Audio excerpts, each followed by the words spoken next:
All right, well, welcome to the Hollywood Chesterton Society. I just love saying that.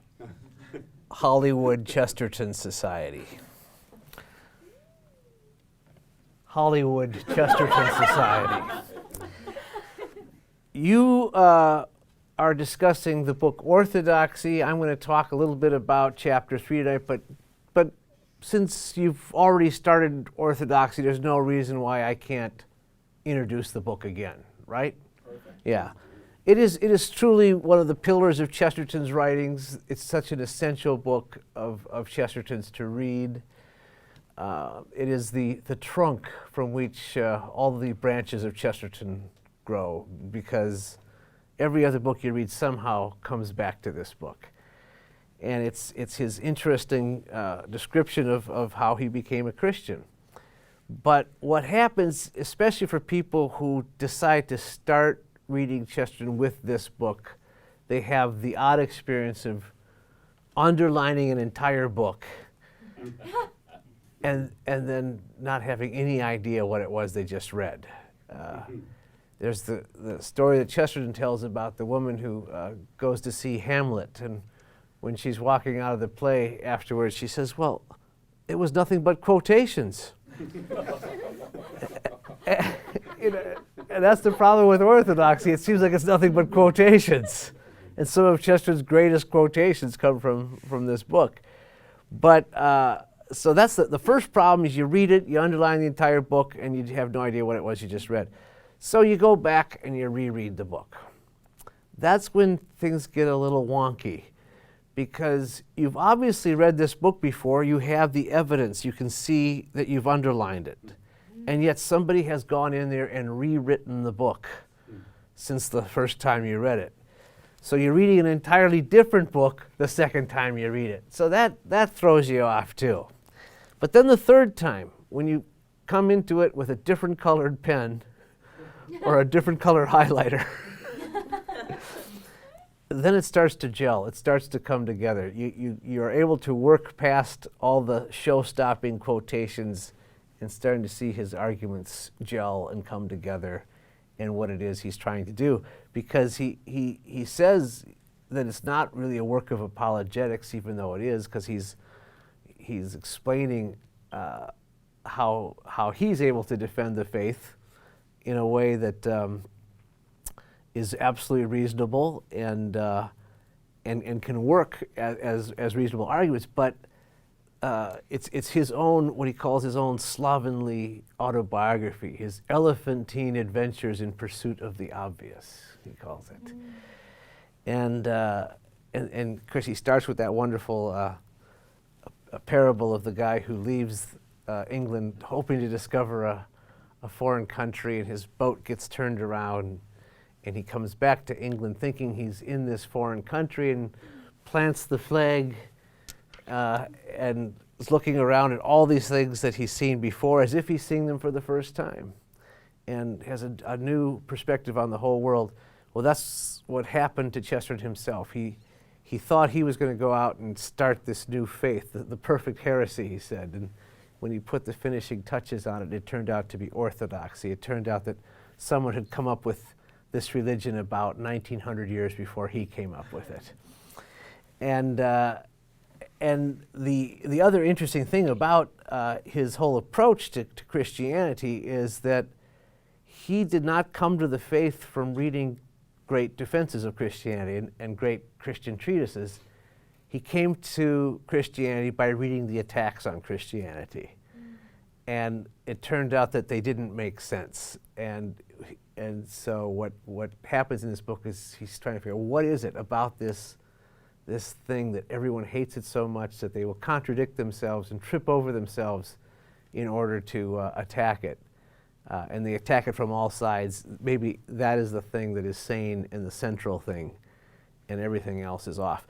And as a matter of fact, the second chapter, which is called The Maniac, is about how the modern philosophies all lead to insanity if you take any of them to their logical conclusions. And he says they're all stuck on one idea. He says they're all stuck in the clean, well-lit prison of one idea. Great line. And of course, what you get, of course, a great taste of, a feast of in this book is Chesterton's use of paradox. And paradox is really the essential element of Chesterton's writings. And if you understand that, you can get all of Chesterton. There's two definitions of paradox. One is it is the truth that is the opposite of the truth we expect. That's literally what it means. Paradox means contrary to the accepted, received truth, and truth that is surprising or shocking, and that goes against expectations. But then there's this derivative meaning, which is the two truths that are both true, but they seem to contradict each other. And of course, the other thing you can read besides Chesterton that is full of paradox is that book that has lines in it like, the first shall be last and the last shall be first, and a virgin shall give birth, and the dead shall rise, and the greatest among you must be your servant, and blessed are the poor, and blessed are those who mourn, and count it all joy when you meet various trials. All of those truths go against expectations. So Chesterton is rich with the paradox, and he explains it great in that chapter 2, where he says, the ordinary man has always cared more for truth than for consistency. If he saw two truths that seemed to contradict each other, he would take the two truths and the contradiction along with them. His spiritual sight is stereoscopic, just like his physical sight. He sees two different pictures at once, but he sees all the better for that. Thus, he's always believed that there's such a thing as fate and such a thing as free will also. He's always believed that children are indeed the kingdom of heaven, but nevertheless ought to be obedient to the kingdom of earth. He admired youth because it was young and age because it was not. It's exactly this balance of apparent contradictions that has been the whole buoyancy of the healthy man. The whole secret of mysticism is this, that a man can understand everything by the help of what he does not understand. And he'll get, of course, later on in the book to that, what is that ultimate contradiction? It's going to be the cross, of course, and Christ, who was fully God and fully man. That comes later. He's got one other chapter, which is the main one we're going to talk about tonight, in The Suicide of Thought, where he also just absolutely derails modern philosophy. So he says these first two chapters are the unpleasant part of the book because he's really going after modern philosophy. Then he starts to construct a very positive philosophy, which you'll start in on the next session with the Ethics of Elfland, the great chapter in the book. But The Suicide of Thought, you might recall that in chapter 2, he has that amazingly paradoxical line. He says, the madman's not the man who's lost his reason, the madman's the man who's lost everything but his reason. That you need, in order to have sanity, you have to have something else besides reason alone. And Chesterton calls it the creative imagination. Well, in The Suicide of Thought, he basically takes the opposite tack. He says that the creative imagination alone is not enough either. You got to have reason to balance it. Because he says he looks at all of the great modern writings, and he calls them a pile of ingenuity and a pile of futility. So the ingenuity is the creative imagination, but it's futile because it's not connected to anything that is complete or balanced. And again, if you take any of these ideas to their logical conclusion, they not only lead to madness, as he talks about in chapter 2, it leads to suicidal madness. It leads to self-destruction. And all of the bad modern ideas do that. They end up destroying themselves. Think of the bad things out there today, the things that the church has been warring against for the last generation and now most recently. Abortion's got to be the most self-destructive thing there is. Same-sex marriage is self-destructive. It's barren. It doesn't produce anything. It leads to a dead end. And Chesterton says that's the way it is with all the modern books, the modern art, the modern ideas. They all sound clever. They all may have a creative edge to them. They may seem to be imaginative, but they're ultimately bankrupt. And then at the beginning of this chapter, he has a line that I quote every day. Every day this quote comes up. And it's coming up right now. He says, when a society breaks apart, he says two things happen. The vices run wild, and they do great damage. But the virtues also run wild, and the virtues do even greater damage, because the virtues become isolated from each other and are wandering alone, and they end up doing war with each other. When you don't have a complete and coherent social system defined by a strong religious foundation, the virtues do war with each other. And thus you'll have people who care only about truth, and you'll have people who care only about pity. But the people who care only about truth, their truth is pitiless, and the people who care only about pity, their pity is untruthful. It's a very eloquent description of the dichotomy between the right and the left. A truth that is pitiless and a pity that is untruthful, doing war with each other. You have to have the truth, but you have to have the charity to go with it. As the Apostle Paul says, speaking the truth in love. If we don't, we cannot compromise the truth, but neither can we compromise the love. It's one of those paradoxical balances that has to be kept. Chesterton asks us what the chief pleasure is in this chapter. Well, it's being able to enjoy God's creation. But what do we need in order to enjoy anything? We need humility. Things seem bigger when we are smaller. And Chesterton is really the great master of humility. He's such a humble writer. Has such a wonderful approach to everything. That's why he has this sense of enjoyment of everything. He sees that if we try to destroy the idea of a divine authority, what happens is that we lose all idea of human authority with it. Unless we recognize divine authority, there's no human authority. He says you can't, he starts to attack the modern cult of progress in this chapter. And he does that throughout his writings. Progress, it becomes a word that, is an end in itself. I believe in progress. Well, he said you can't have progress unless you define what your goal is, and then you can say whether or not you're progressing towards it. But progress is not an end in itself. You can't have improvement unless you have a standard that doesn't change. And then you'll know if you're improving towards the standard. Chesterton says the modern world keeps changing the standard, so we don't know if we're improving at all, because we keep changing what our ideals are. And then he attacks free thought, which is the early term for relativism, I guess.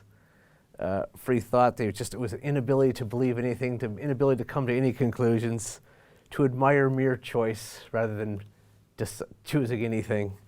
He says to admire mere choice is to refuse to decide. And then he really goes after it in this chapter, because he says every act is an act of self-sacrifice. Because when you choose anything, you reject everything else. And you have to give up something anytime you make a choice. Every act of the will, he says, is an act of self-limitation. So the idea of having a conviction and choosing something and deciding on the truth does mean you have to give up something. And but that's the only idea. It's the only way you can have any sanity is to reach conclusions. It goes back to something he says in Heretics, where he says, God has not only given us a mouth to ask questions with, but also to answer them. And we can't have sanity unless there is an objective truth. And so that he's very much an attack on relativistic thinking. You cannot have sanity unless there is an objective truth. And then he goes after the skeptics themselves, because he points out how the skeptics are inconsistent and they don't even play by their own rules when they exercise their doubt.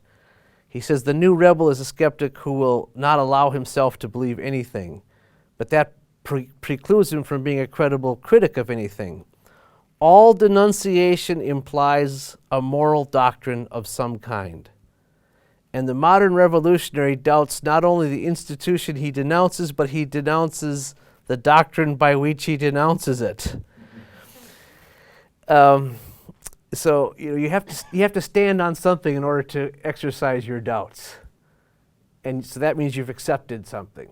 Chesterton says the real skeptic falls through floor after floor of a bottomless universe. You have to start by believing something, even in order to doubt. But modern skepticism tries to begin with doubting, and that doesn't ever accomplish anything. And so it ends in the same place insanity ends: mental helplessness, self-destructive. That's really the essence of that chapter. And when Chesterton gets to the end of it, he feels exhausted because, he's just destroyed all modern thinking, and he says it's an unpleasant task. But now we're going to do something positive, and then he'll start to build it up with this amazing chapter, The Ethics of Elfland, which you all have to read for next time. I won't be here, but I'll tell you that's one of the essential chapters in the book. And how he learns the basic truths of Christianity before he knows anything about Christianity. He learns them in the nursery and in the fairy tales, which are rich with paradox. So that's the suicide of thought. And Chesterton really, established himself with this book as a thinker to be reckoned with in the 20th century. And there's a good story of a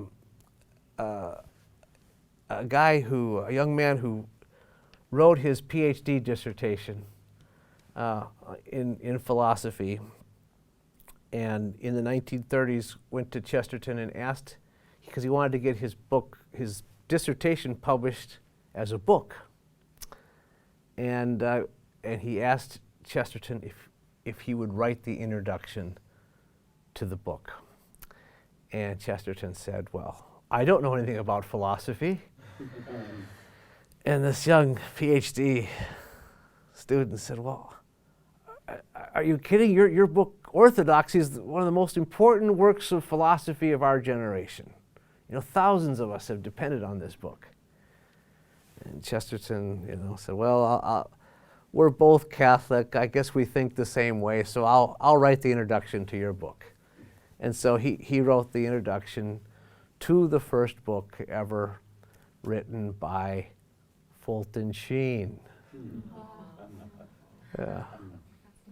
That was Fulton Sheen, and Fulton Sheen said later that the writer who influenced him the most was G.K. Chesterton. And he even attended Chesterton's funeral. Was there. So yeah, very interesting story, but it shows how important Orthodoxy was to Fulton Sheen, how important Chesterton was to Fulton Sheen. Well, okay, that's it. Now, I'd be willing to take any questions on Orthodoxy or on anything else. How about, since Ethics of Elfland is my favorite chapter in the book, can you just give us maybe a little broader, quick review of just what's in that chapter and a trailer for next month? Spoiler alert. Yeah. He talks about the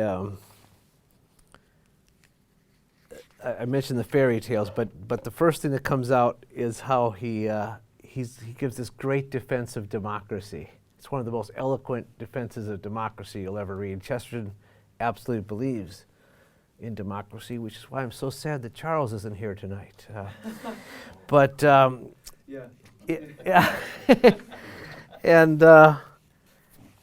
because Chesterton always believes in the virtues of common sense and the common man and people being able to do things for themselves and being allowed to do things for themselves. And we trust people to do things for themselves. And